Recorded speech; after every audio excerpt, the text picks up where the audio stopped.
أعوذ بالله أعوذ بالله من الشيطان الرجيم. بسم الله الرحمن الرحيم. الحمد لله رب العالمين، والصلاة والسلام على سيدنا محمد وعلى آله وصحبه أجمعين. والسلام عليكم ورحمة الله وبركاته. Frères et sœurs, assalamu alaikum wa rahmatullahi wa barakatuh. J'espère que vous allez tous et toutes bien en cette fin d'après-midi, début de soirée de ce jour de jeudi 15 novembre. Il est précisément 18h41. Bonsoir à toutes les personnes n'étant pas de confession musulmane qui écoutent cette présente vidéo. Alors frères et sœurs, comme l'indique l'introduction de cette vidéo, nous allons Inch'Allah évoquer un extrait vidéo du Cheikh Othman al-Khamis. Othman al-Khamis a fait une intervention parmi tant d'autres dans le cadre de ses activités au Koweït, me semble-t-il, dans laquelle il évoque la bataille dite de Siffin. Cette bataille qui a vu l'affrontement entre musulmans, une fitna entre musulmans, d'un côté Muawiyah ibn Abu Sufyan ibn Harb, et en face Ali ibn Abi Talib, radiallahu anhu. Et plus précisément un hadith figurant dans le Bukhari et Muslim, Sahih, concernant cette bataille. Alors, ce que nous allons faire, Inch'Allah, c'est d'écouter, le plus simple, c'est d'écouter intégralement l'extrait en question. Il ne dure qu'une poignée de minutes, et on se retrouve, Inch'Allah, immédiatement ensuite, afin de le commenter. Écoutons le Cheikh Othman al-Khamis. طيب. سائل يقول: ما صحة حديث عمار تقتله الفئة الباغية؟ هذا الحديث صحيح، صحيح البخاري، أن النبي صلى الله عليه وسلم لما كان يبني المسجد النبوي فكان النبي يحمل حجرا والصحابة يحملون حجرا، كل واحد يحمل حجرا للبناء، وكان عمار يحمل حجرين يعني حرصه رضي الله عنه، فكان يتكلف فيحمل حجرين أثناء البناء. فقال النبي صلى الله عليه وسلم: ويح عمار تقتله الفئة الباغية، تقتله الفئة الباغية. هذا قاله النبي صلى الله عليه وسلم في بناء المسجد في السنة الثانية من الهجرة أو السنة الأولى من الهجرة، ولم يتحقق هذا الحديث إلا في سنة 37 من الهجرة، يعني بعد 35 سنة تقريبا أو 36 سنة تحقق هذا الحديث، فنسيه الكثير من الناس. لذلك النبي قاله في أول مهاجره صلى الله عليه وآله وسلم، ولكن وقع في سنة 37 من الهجرة، وذلك في معركة صفين بين علي رضي الله عنه ومعاوية رضي الله عنه، لما أبى معاوية أن يبايع لعلي وطلب منه علي أن يبايع فرفض حتى يسلمه علي قتلة عثمان، فأبى عليه علي. على كل حال مسألة طويلة، لكن في نهاية الأمر خرج علي رضي الله عنه لقتال معاوية في الشام، وعلي كان في العراق رضي الله عنه، وكان عمار مع علي. فلما بدأ القتال واشتد قدر الله تبارك وتعالى أنه قتل عمار رضي الله عنه. فلما قتل عمار كان ممن سمع النبي صلى الله عليه وسلم أو علم بهذا الحديث من النبي صلى الله عليه وسلم عبد الله بن عمرو بن العاص رضي الله عنه عن أبيه، فذهب إلى أبيه فقال: يا أبت قتل عمار، قتل عمار. فقال عمرو بن العاص: إنا لله وإنا إليه راجعون. فقال له عبد الله: وإني قد سمعت رسول الله صلى الله عليه وسلم يقول: عمار تقتله الفئة الباغية، فنحن الفئة الباغية. فذهب عمرو بن العاص إلى معاوية وقال له: لقد قتل عمار، فاسترجع معاوية. فقال له عمرو: وقد أخبرني ابني عبد الله أن النبي صلى الله عليه وسلم قال: عمار تقتله الفئة الباغية، فنحن الفئة الباغية. فقال له معاوية: بل قتله من أتى به، بل قتله من أتى به. وهذا الجواب من معاوية يعني غير صحيح طبعا، ولذلك لما ذكر هذا لعلي رضي الله عنه قيل له إنه ذكر هذا الحديث عند معاوية أن عمارا تقتله الفئة الباغية، فقال إنما قتله من أتى به، فقال علي رضي الله عنه إذن رسول الله هو الذي قتل حمزة، لأنه هو الذي أتى به في معركة أحد كما هو معلوم. وشك أن جواب علي رضي الله عنه واضح. فالشاهد من هذا أنه أخذ أهل العلم من هذا الحديث أن أهل الشام كانوا هم الفئة الباغية، ولكن بعض المتصيدين يأخذون من هذا أن أهل الشام الفئة الباغية أنهم يكفرونهم والعياذ بالله، أو يستبيحون لعنهم أو الطعن فيهم، وهذا باطل من القول، بل من لعنهم فهو ملعون، وإنما هي فئة باغية وليست كافرة، والله سماهم مؤمنين، فقال سبحانه وتعالى وإن طائفتان من المؤمنين اقتتلوا فأصلحوا بينهما فإن بغت إحداهما على الأخرى فقاتلوا التي تبغي حتى تفيء إلى أمر الله فإن فاءت فأصلحوا بينهما بالعدل وأقسطوا إن الله يحب المقسطين إنما المؤمنون إخوة فأصلحوا بين أخويكم واتقوا الله لعلكم ترحمون. فسماهم إخوة سبحانه وتعالى، ولا تكون الأخوة إلا بين المؤمنين. فالله وصفهم بالإيمان، ويريد أهل الباطل أن يصفوهم بالنفاق والكفر والشقاق والعياذ بالله، وهذا باطل من القول وهو مرفوض لا شك في هذا. فالصحيح أن عمار قتلته الفئة الباغية، والفئة الباغية كانت هي أهل الشام رحمه الله تبارك وتعالى، لكن ليسوا كافرين وإنما أخطأوا رضي الله عنهم، وكان يجب عليهم أن يبايعوا لعلي وأن يتابعوه رضي الله عنه وأرضاه. نعم. Alors frères et sœurs, nous avons entendu, nous avons écouté le Shir Uthman al-Khamis nous expliquer un certain nombre de choses en rapport avec cette bataille. Finalement, son intervention peut se résumer au fait qu'il nous a fait le sharh, l'explication du hadith sahih dans le Bukhari et Muslim. Sahih, Bukhari et Muslim. En rapport avec cette bataille. Il nous dit que le prophète Mohammed a dit concernant cette bataille, taqtulu'u, ça renvoie à qui? Ammar ibn Yasser, al-fi'atu al-baghiya, il sera tué par le groupe des rebelles. Et nous savons tous que celui-ci est mort en combattant aux côtés de Ali. Il a donc été tué par le groupe de rebelles qui était Muawiyah et ses soldats. La bataille de Siffin eut lieu en juillet 657. Le plus fort de la bataille se produisit le 19 ou le 20 juillet. Le 1 et le 2 Safar de l'an 37 de l'Hégire, sur les rives de l'Euphrate, près de la ville syrienne actuelle de Raqqa. Il fut le dernier combat entre Muawiyah et Ali. 135 000 hommes du côté de Muawiyah, 130 000 hommes du côté de Ali, 45 000 tués du côté de Muawiyah, 25 000 tués du côté de Ali.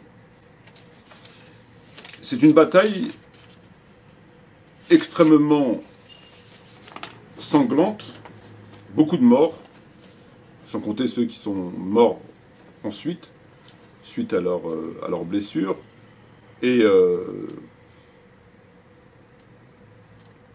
tous, me semble-t-il, de confession musulmane. Les musulmans se sont donc entretués peu de temps après la mort du prophète, puisque elle s'est déroulée, nous dit-on, en l'an 37 de l'Hégire. Nous savons que le prophète, me semble-t-il, est mort en l'an 11 de l'Hégire. Alors effectivement, c'est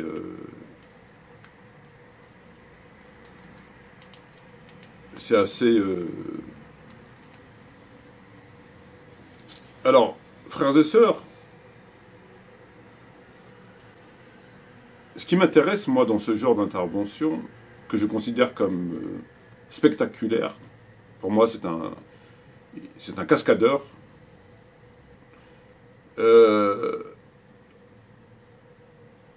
Alors, en même temps, je ne suis pas tout à fait surpris, parce que lorsque il répond à cette question, finalement, on n'est pas dans le cadre de questions-réponses. À mon sens, tout cela est arrangé et que le but de son intervention étant de prendre les devants, d'anticiper, il répond afin que d'autres ne répondent pas à sa place, en l'occurrence les chiites, en apportant une explication qui, en théorie, est censée convaincre, en tout cas ça a convaincu les gens qui l'ont écouté, puisque personne n'est intervenu.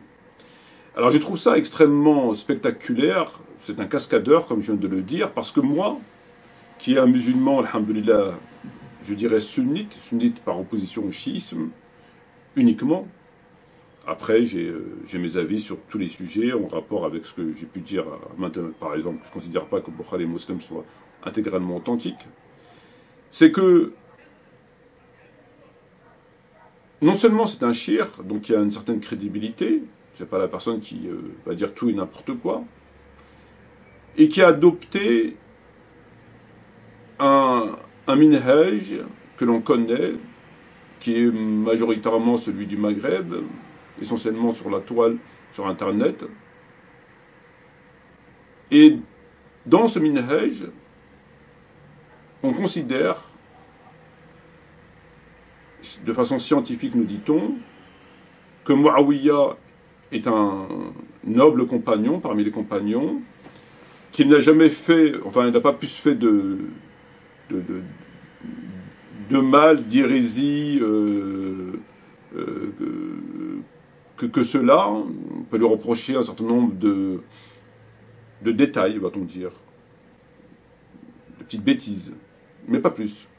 En tout cas, à l'opposé du portrait qui est fait par les chiites. Et là où c'est spectaculaire, c'est que lorsque on lit le Bukhari Muslim essentiellement, et qu'on y trouve un certain nombre de textes, notamment le jour du jeudi, ou la bataille de Siffin, la bataille du chameau, et d'autres textes, d'autres qui ne sont pas dans le Bukhari Muslim, mais qui sont validés par eux-mêmes, de prime abord, en tout cas moi me concernant, ça m'enlève rien, alhamdoulilah, à mon islam, ça m'enlève rien à mon sunnisme, mais avec tous les efforts possibles et inimaginables, je ne peux pas harmoniser des textes qu'on présente comme authentiques, notamment Siffin, de surcroît le hadith qu'il a cité, et dire que, pour faire court et simple, circuler, il n'y a rien à voir. Pour moi, c'est tout à fait impossible. C'est un exercice, vraiment, c'est plus de l'acrobatie, là, c'est carrément... c'est tout simplement pas possible. Alors là où c'est intéressant pour moi, c'est que je me dis, tiens, voilà, et j'ai envie de dire, alhamdoulilah, j'ai mal compris les textes. Je n'ai pas assez de science, je ne suis pas un shir, moins encore un savant, pas du tout un érudit, je suis un simple musulman parmi les musulmans qui, de temps à autre, feuillette des livres. Mais j'ai quand même un cerveau. Et j'ai surtout pour moi mon impartialité. Je suis quelqu'un je considère honnête. Et je ne crains, en ce sens, le blâme d'aucun blâmeur. Et quand je lis ces textes, je me dis non, il faut choisir. Ou bien tu valides ces textes en disant que bon, ils sont sahih, ou bien tu les rejettes, mais si tu les valides, tu ne peux pas adopter ce courant de pensée qui te dit circuler, il n'y a rien à voir. C'est pas possible. Donc lorsque j'entends qu'un shir va répondre en harmonisant les deux positions, je me dis c'est tout à fait intéressant. Si l'entrée était payante, j'aurais payé pour écouter les réponses, afin d'enlever dans ma tête ces mauvaises idées, ces idées diaboliques. Moi, ma réponse, ma position concernant le jour du jeudi, ou la bataille de Siffin, la bataille du chameau, etc., ma position en tant que musulman sunnite, elle est très simple. En tant que musulman sunnite, entre guillemets sunnite, elle est très simple. C'est que je considère simplement que le jour du jeudi, la bataille de Siffin, du chameau, et d'autres textes, qu'ils soient dans Bukhari ou pas, en tout cas de sources sunnites entre guillemets, c'est que pour moi, ces récits sont tout simplement hors prévention. C'est ma réponse. C'est tout simplement qu'ils sont hors prévention. J'ai pas trouvé mieux. Et j'ai surtout pas trouvé plus honnête.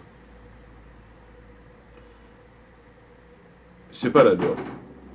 Et ce que je regrette, sincèrement, c'est que je constate qu'ils sont amenés à manipuler les textes pour finalement leur faire dire ce qu'ils ne disent pas. Et croyez-moi que s'il avait utilisé cette même méthode à la barre, c'est un outrage à magistrat. Il perd toute crédibilité. Il perd toute crédibilité. Et je vais vous expliquer pourquoi. Il évoque le hadith qu'il a cité, il le valide. Néanmoins, il ne tire pas les conclusions qui s'imposent. Quelles sont ces conclusions qui s'imposent? Pourquoi devraient-elles être les miennes? C'est peut-être moi qui tire de mauvaises conclusions. On part du même fondement, on le valide, lui et moi. Mes conclusions sont à l'opposé des siennes, et les siennes sont à l'opposé des miennes. Que nous dit-il? Il nous dit simplement qu'il faut lire ce hadith à la lumière du verset dans la sourate 49, verset 9. فَإِنَّ طَائِفَتَيْنِ مِنَ الْمُؤْمِنِينَ اقْتَتَلُوا فَأَصْلِحُوا بَيْنَهُمَا فإن بغت إحداهما على الأخرى فقاتلوا التي تبغي حتى تفيء إلى أمر الله فإن فاءت فاصلحوا بينهما بعدل واقسطوا فإن الله يحب المقسطين. Il nous dit simplement que ce sont le groupe de Muawiyah et de Ali, ce sont deux groupes de croyants, mu'minines, qui se sont entretués suite à une fitna, et qu'on leur applique le verset, lorsque deux groupes de croyants se font la guerre, faites la paix entre vos frères, et Dieu aime les équitables, les justes, et combattez le groupe qui ne voudrait pas faire la paix. Donc il leur applique ce verset. Il considère que les deux groupes sont des croyants, et qu'il n'y a absolument aucune responsabilité à faire porter à l'un ou à l'autre. Aucun. Ali n'est pas plus responsable que Muawiyah, et Muawiyah n'est pas plus responsable que Ali. Ce sont deux groupes de croyants qui s'entretuent. Au nom de quoi? D'une fitna. Dans le cadre de cette fitna, c'est quoi? C'est un dramatique événement qui est survenu, qui a conduit des musulmans à s'entretuer, alors que tous les deux, a priori, sont sincères, sont bien intentionnés. C'est la fitna. C'est pas volontaire. Ils ne cherchent pas à ne pas respecter le Coran, à violer les lois de Dieu, etc., etc. Ils sont tous les deux croyants, il y a une fitna qui est survenue, tous les deux pensent qu'ils ont raison, bon ben, les conséquences c'est qu'il y a eu des morts, c'est une fitna, Allah jugera le jour des comptes. Voilà la position du Cheikh Razman al-Khamis. C'est pas la mienne. Alors qui a raison, qui a tort? Que dis-je moi? Moi je lui applique à Muawiyah le verset qui dit وَمَنْ يَقْتَلْ مُؤْمِنًا مُتَعَمِدًا فَجَزَاؤُهُ جَهَنَّمَ خَالِدًا فِيهَا وَغَضَبَ اللَّهُ عَلَيْهِ وَلَعَنَهُ وَأَعَدَّ لَهُ الْعَذَابَ الْعَظِيمَ.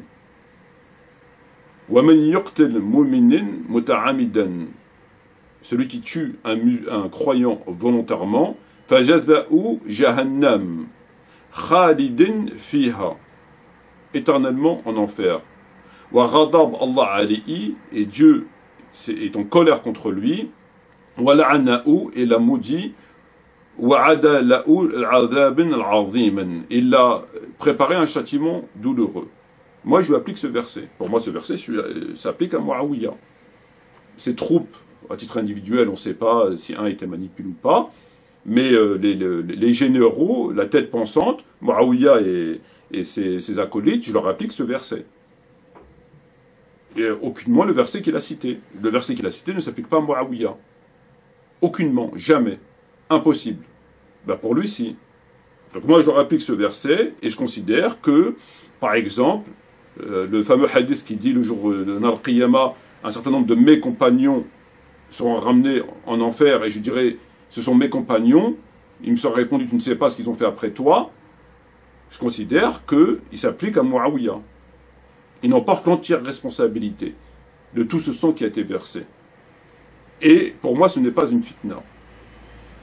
Ce n'est pas une fitna au sens étymologique, au sens strict du terme.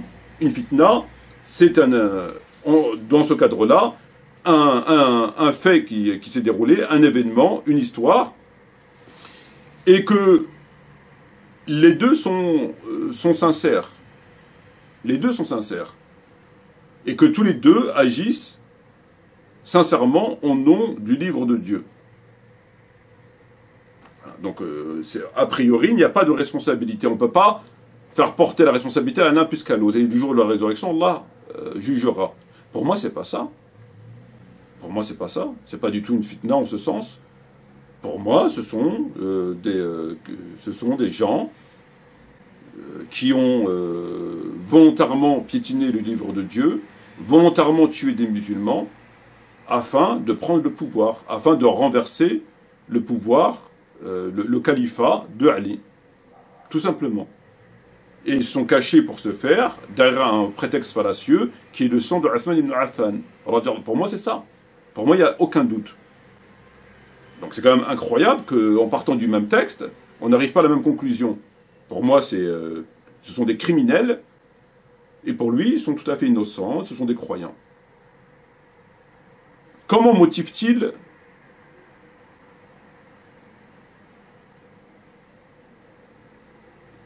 son récit? Comment motive-t-il sa décision, sa position? Uniquement partant du hadith, Taqtulu fitna barriya, etc., et que c'est une fitna, et que voilà. Oui, mais le problème, faudrait-il encore, frères et sœurs, qui citent le hadith intégralement? S'ils nous coupent la moitié du propos du prophète Mohammed, ça va causer problème. Et apparemment, ils aiment bien jouer du ciseau. On le voit constamment. À chaque fois, il manque un morceau. Comme par rapport à Tarawih. Et le hadith, qu'est-ce qu'il dit dans le Bukhari, dans le Muslim? Il dit effectivement, Tartulu'u fi ata bariya. Effectivement, mais il n'est pas terminé. Yad'uhum ila jannah wa yad'una'u ila an-nar. Il les appellera au paradis et ils l'appelleront en enfer. Ah, ben c'est plus pareil là. C'est plus du tout la même chose. Ben, s'il enlève la moitié du hadith, il n'a pas cité, vous reprenez la vidéo du début à la fin, il cite que le début. Il sera tué, Tartulu'u fi atna al-bariya. Il sera tué dans la fitna, c'est tout. Donc il n'y a pas de responsabilité. On ne peut pas savoir, c'est une fitna. Voilà, bon, c'est une fitna, malheureusement ça arrive. Fitna. Oui, mais le problème c'est qu'il n'est pas fini. Yad'uhum ila jannah wa yad'una'u ila an-nar. Alors qu'il les appellera au paradis, ils l'appelleront en enfer. Et ce passage, ce propos du prophète qui est dans le hadith, il ne l'a pas cité. Parce que s'il venait à le citer, il ne peut plus honnêtement considérer ce qu'il a considéré. Parce que ce passage nous indique clairement que lui, il les appelle au paradis. Et que eux, ils l'appellent en enfer. Ça veut dire que c'est le groupe de l'enfer. Quand on te dit que tu appelles quelqu'un en enfer, c'est que tu es toi-même en enfer. Tu appelles quelqu'un en enfer. Ton acte, si je respecte ta proposition, c'est une proposition qui m'emmène en enfer. Donc ici, le texte, comment on le comprend? On le comprend que ce sont le groupe, non seulement de rebelles, non seulement des injustes, mais qui appellent en enfer. Et ce propos du prophète Mohammed, il ne l'a pas cité, alors qu'il fait partie du hadith. Il a pris qu'une partie du hadith. Et il a conclu avec une partie du hadith. Et le prophète a dit, il a décrété, il a annoncé que ce sont des gens de l'enfer. Et pour qu'ils puissent être en enfer, on ne peut par conséquent ne plus leur appliquer le statut en rapport avec la fitna. La fitna, dans la fitna, tu as la présomption d'innocence. La fitna te permet de t'en sortir par la présomption d'innocence. Par le fait que tu ne savais pas, tu as cru bien faire. C'est une fitna. Donc, on ne peut pas, tu n'es pas responsable. Tu as cru en agissant de cette façon, tu faisais bien. Mais ici, le prophète ne leur a pas appliqué le statut que c'était des gens qui étaient induits en erreur. Il dit, tu seras tué par le groupe de rebelles. Il n'a pas dit tu seras tué dans une fitna et ça s'arrête là. Il a dit tu seras tué par le groupe de rebelles. Il dit que ce sont eux les rebelles. Ils se rebellent contre l'autorité. Donc déjà en soi se rebeller contre l'autorité, c'est haram, tout le monde le sait. Quand tu te rebelles contre l'autorité, tu es fautif. Mais on peut considérer que tu t'es rebellé contre l'autorité par voie de fitna. Pas volontairement. Tu t'es pas levé un matin en disant ouais je vais me rebeller contre l'autorité. Et je vais tuer tout ce qu'il y a sur mon chemin. Mon passage. Non. Pas du tout. Il dit ce sont des rebelles, donc ils se rebellent contre l'autorité, c'est haram, mais par quelle voie? La voie de la fitna ou la voie de la rébellion au sens strict du terme? La voie de la fitna permet de s'en sortir par la présomption d'innocence, par la possibilité que c'est pas volontaire. Je me suis rebellé contre l'autorité en pensant que c'était conforme à l'islam parce qu'il s'est passé telle et telle chose. Et Dieu dit telle et telle chose. Je me suis rebellé contre l'autorité pour prendre le pouvoir, renverser le pouvoir. C'est pas la même chose. Un, t'assumes tout, l'autre, on verra le jour des comptes. Et là, le prophète, quand il dit le groupe de rebelles, il leur donne le statut de rebelle, de rébellion, qui se rebellent, ok? Mais en quelle nature, en quel sens? Ah ben, il nous le dit, le prophète. Tu les appelleras en enfer et t'appelleront au paradis. Donc, il leur applique pas la fitna au sens strict du terme, mais il leur applique le fait qu'ils sont pleinement responsables des conséquences qui en découlent. Sinon, le prophète ne parlerait pas de feu. Il ne dirait pas « Yad'uhum ila jannah wa yad'una'u ila nar ». Et le prophète considère en ce sens qu'ils sont en enfer, ces gens. Parce qu'il dit « Yad'uhum ila nar ». C'est comme les fameux hadiths, les prédicateurs aux portes de l'enfer, etc., etc. Donc ce hadith, quand on le lit intégralement, il n'y a pas besoin d'avoir fait des études à l'Azhar et de connaître la jurisprudence et que sais-je, pour comprendre qu'effectivement, on valide que le groupe de rebelles, c'est le groupe de Muawiyah, puisqu'il le dit clairement, Taqtul fitna al-Bariya, donc c'est clair. Dans quel sens? Rébellion volontaire, involontaire, due au fait de la fitna ou que sais-je? Non. Considérant que leur responsabilité est pleinement engagée dans la mesure où ils vont en enfer. Et là, ça met un terme à la possibilité de pouvoir harmoniser sa position et celle de son minhaj. Il doit en tirer les conséquences. Ou tu valides le hadith, dans ce cas-là tu revois ta position, ou tu rejettes le hadith, et dans ce cas-là tu gardes ta position. Mais il faut choisir. Voilà.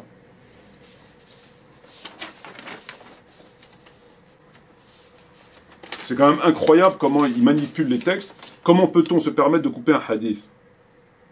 Cite-le intégralement. Pourquoi tu dis que tu... Par contre, pour prendre le temps de nous expliquer que, oui, c'était une histoire, un jour, Ammar ibn Yasser est porté 2 pierres, alors que d'autres portaient 1 pierre, pour la construction de la mosquée, que le prophète... Ça, il prend son temps, ça. Ça, il n'y a pas de problème, il connaît l'histoire par cœur, il prend son temps pour nous raconter... Et enfin, c'est quand même incroyable. Il prend son temps pour nous raconter des choses qui c'est bien pour les récits, oui, c'est bien, c'est émouvant, c'est nostalgique, il n'y a pas de problème. Mais là, le but étant de nous intéresser aux éléments de nature. On est quand même dans une affaire criminelle. Donc bon, c'est bien, tu nous racontes les pierres, il faisait beau, c'était un jour d'été, voilà, les oiseaux chantaient, machin, etc. Mais là, on n'est pas en train de parler d'un récit anodin. Enfin, voilà, on est en train de parler de 100 musulmans qui ont été tués, qui ont été massacrés, qui ont renversé l'autorité califale, la fitna, les veuves, les orphelins, puis après Yazid. Enfin, c'est quand même grave, quoi. Je veux dire, donc on s'en fout un petit peu de tes histoires à côté. Sois précis sur le texte, sois précis sur la loi, sois précis sur sur quoi tu vas juger. Enfin, voilà. Donc ils font ça exprès, me semble-t-il, pour endormir un petit peu les gens, pour les distraire, hein, voilà, comme ils savent si bien faire. Et puis au moment où à partir du moment où il évoque le texte, et là on rentre dans la loi, on rentre dans le concret, hein, ce qui va déterminer notre position, ben là il a oublié la moitié du texte. Ah, il a oublié la moitié du texte, comme par hasard.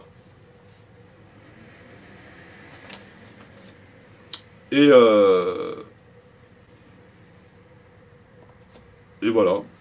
Puis après, bon, il nous explique... Et je constate qu'ils ont fait la même chose avec le tarawih. Le hadith de tarawih, intégralement, qui figure dans un Nasa'i ou ailleurs, ou qui figure de façon séparée dans le Bukhari et le Muslim, mais qu'on doit recoller, ou si on ne le recolle pas, on tire les conclusions qui s'imposent par la chronologie, ce que j'ai expliqué. Donc on arrive toujours à la même conclusion.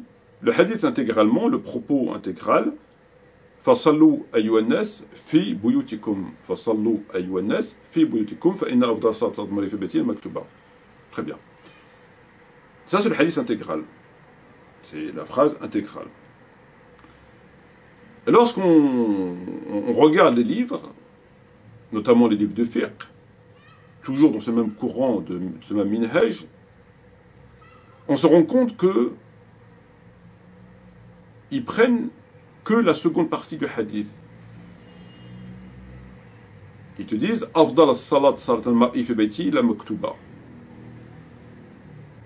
Et ils te disent « Bon, c'est pour ça que des savants disent que c'est mieux à la maison, etc. » Ils prennent que la seconde partie. « Afdal as-salat salat al-mar'i fi bayti la maktuba ». Et après, ils expliquent. Donc quand toi tu lis ce livre, le mec qui lit le livre, il va dans le chapitre Qiyam al-Layl, etc. Et il lit le livre. Moi, je prends un des livres de fiqh, je lis le livre, j'arrive dans le chapitre Bab Tarawih ou Bab je sais pas quoi, Bab Qiyam al-Layl ou que sais-je, ça dépend comment ils ont envie de l'appeler, et je lis est-ce qu'il faut prier à la mosquée, machin, etc. Afdal salat il fait bâtir la maktuba, etc. Les savants divergés, etc. Certains disent que c'est mieux, c'est moins mieux, mais nanana. Bon. Je connais pas le sujet. Je connais pas, bon, j'ai lu comme ça. Pour moi, leur explication, elle est valable. Tout à fait valable. C'est mieux, bon, bah c'est mieux, c'est pas obligatoire, c'est pas interdit, bon, c'est mieux, bon. Mais le problème, c'est qu'ils ont enlevé la moitié. Ils ont enlevé le plus important. Ils ont enlevé quoi? Ils ont enlevé « Fasallu ayyunas fi buyutikum ». Fasallu ayyunas fi buyutikum. Et ensuite « Afdal salat satama ifi beti la maktuba ». Donc quand on lève ce qui va déterminer si c'est une obligation ou pas, ce passage-là, c'est le passage le plus important. Parce que ce passage-là nous dit comment on doit comprendre le texte. Fasallu ayyuhannas fi buyutikum, on comprend qu'ici, c'est un impératif, une injonction, et que le prophète ne donne pas le choix. Donc, le reste de Afdal salat salat al-mar'i fi bayti, ça, c'est pas important. Ça, c'est une explication.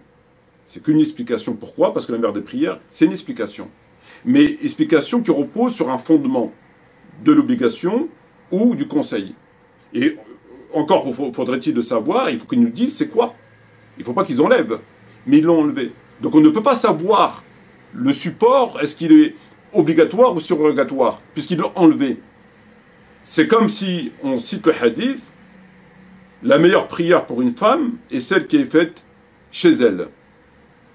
Ou la meilleure prière pour un homme, le meilleur rang pour un homme est le premier, et le pire est le dernier.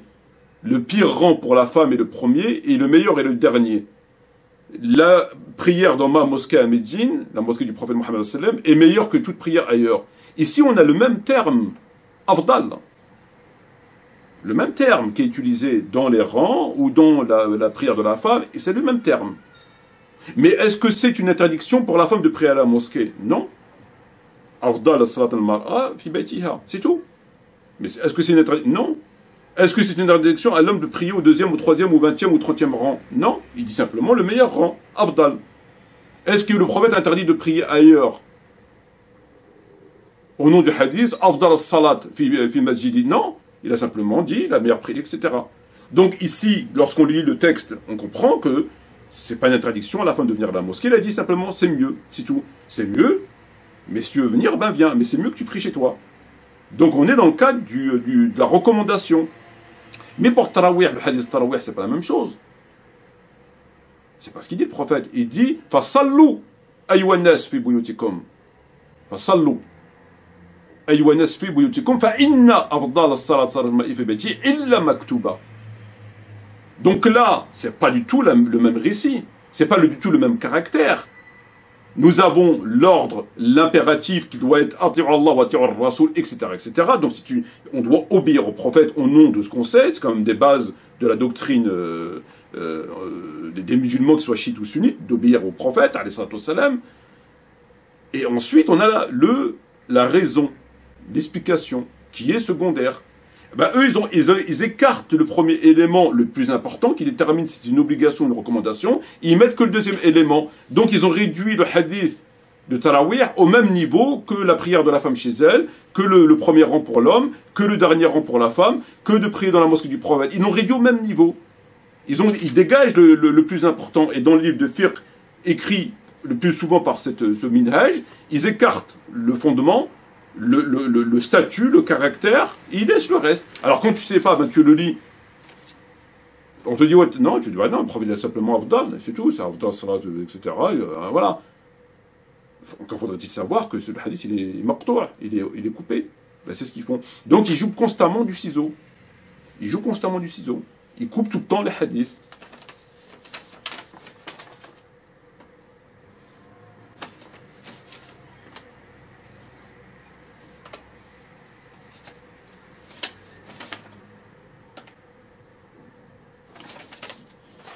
Voilà, donc, maintenant, ce qu'il devrait faire, s'il est honnête un tant soit peu, c'est qu'il reprenne le dalil, mais intégralement. Prends tout le hadith. Maintenant, donne-nous ton explication. Si en prenant tout le hadith, pourra-t-il nous donner la même explication? En reprenant tout le hadith. تقتلوه فإن الباغية يدعوهم إلى الجنة ويدعونه إلى النار. يدعونهم إلى الجنة ويدعوهم إلى النار. Est-ce qu'il peut là tenir les mêmes propos? Est-ce qu'il peut les appeler al-mu'minin? Al-mu'min yad'u ila an-nar? Al-mu'minun yad'u ila an-nar? Donc ça voudrait dire qu'il y a des croyants qui appellent au feu. Oui. Dans le verset dans le Coran, il ne dit pas qu'ils appellent au feu. Il te dit si c'est une fitna. On ne connaît pas le statut de cette fitna. On lui applique le principe de la fitna, c'est-à-dire on ne sait pas qui a raison, qui a tort. C'est-à-dire que les deux sont bien intentionnés. Le groupe que Allah parle dans le Coran, il parle d'une fitna au sens strict du terme. C'est-à-dire des musulmans qui s'entretuent au nom d'une fitna. Les deux sont bien intentionnés, donc ils appellent des croyants. Faites la paix entre eux. Toi, tu disputes avec un frère, tu crois que tu as raison, le frère il croit qu'il a raison, toi tu es sincère, lui il est sincère, nous on fait la paix entre vous, on vous appelle des musulmans. Toi tu es musulman, les musulmans, bon malheureusement il y a eu un problème entre vous. Ça, c'est ça le Coran qui dit. Mais ça c'est valable à partir du moment où le Coran ou le prophète Mohammed ne sont pas exprimés. Si le prophète a jugé que ce n'est pas une fitna, et qu'il y a un responsable clairement désigné, ben, c'est plus une fitna. On ne leur applique plus le statut du verset. Ça me semble évident. Et là, le prophète a dit clairement, ce sont les rebelles, ils t'appelleront en enfer. Non, il a appliqué le verset. Ben, il a appliqué le verset parce qu'il a coupé la moitié du hadith. Il a coupé. Voilà.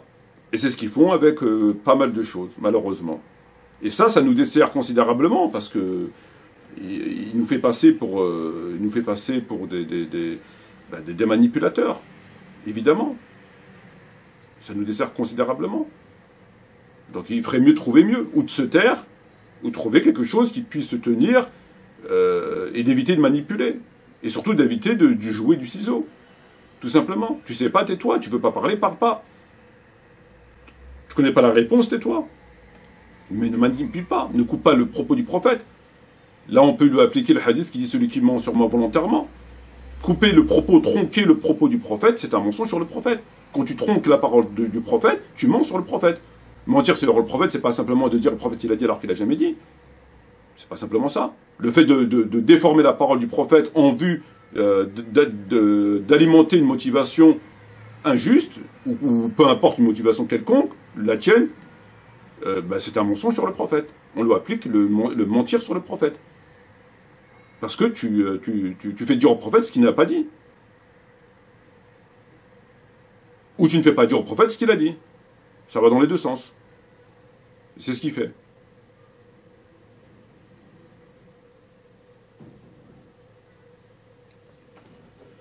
Sur ce, je vous remercie. Wassalamu alaikum wa rahmatullahi wa barakatuh. Et à bientôt, Inch'Allah.